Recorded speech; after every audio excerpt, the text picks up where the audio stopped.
La fonction exponentielle moins x2 n'a pas de primitive.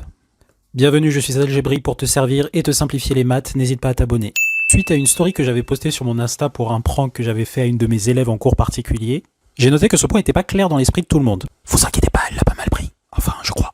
Et que les élèves pensaient la phrase d'intro que la fonction exponentielle moins x2 n'admet pas de primitive. Je vais clarifier tout ça.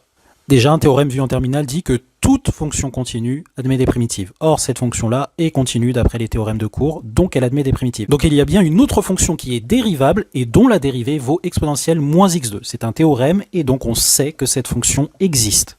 Maintenant, ce que dit l'énoncé que vous avez peut-être entendu, c'est que cette primitive ne peut pas s'écrire sous la forme d'une formule explicite. Qu'est-ce que ça veut dire plus exactement ? Que si vous vous donnez un ensemble de fonctions, généralement on va se donner les fonctions classiques, les polynômes, les sinus, les cosinus, les exponentielles, le logarithme, et que vous vous donnez les opérations classiques, addition, soustraction, multiplication, quotient et composition, alors il n'existe aucun combo de tous ces ingrédients qui peut pouvoir vous permettre d'exprimer une primitive de exponentielle moins x2.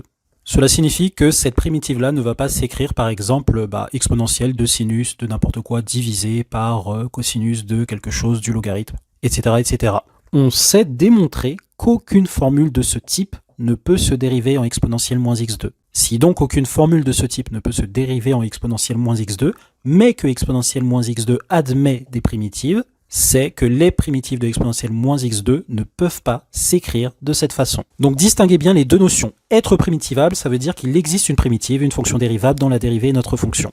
Maintenant, ce théorème dont on parle nous donne simplement un renseignement sur la nature de cette primitive. L'énoncé est donné par un théorème dit de Liouville, que l'on peut démontrer avec des outils de la théorie de Galois différentielle, et qui permet de conclure que exponentielle moins x carré fait partie des fonctions élémentaires qui n'ont pas de primitive élémentaire. Et ce qui est fascinant avec ce théorème, c'est que déjà, il y a l'un d'autre de fonctions de ce style, sinus x sur x par exemple, ou x puissance x, mais que pire, quel que soit l'ensemble de départ de fonctions élémentaires que vous choisissez, vous allez toujours pouvoir fabriquer de nouvelles fonctions qui seront donc élémentaires puisque vous les avez fabriquées à partir de votre ensemble élémentaire à vous, mais qui n'admettent pas de primitives élémentaires, c'est-à-dire fabriquées avec les fonctions de l'ensemble que vous avez choisi et les opérations qu'on a mentionnées avant. Donc même la solution de dire je prends cette fonction et je la mets dans mon ensemble élémentaire ne marche pas puisqu'on pourra toujours fabriquer de nouvelles fonctions qui vont échapper au fait d'être élémentaires. Maintenant question, à ton avis, est-ce que exponentielle de x sur x admet une primitive élémentaire ? Lâche ta réponse en commentaire.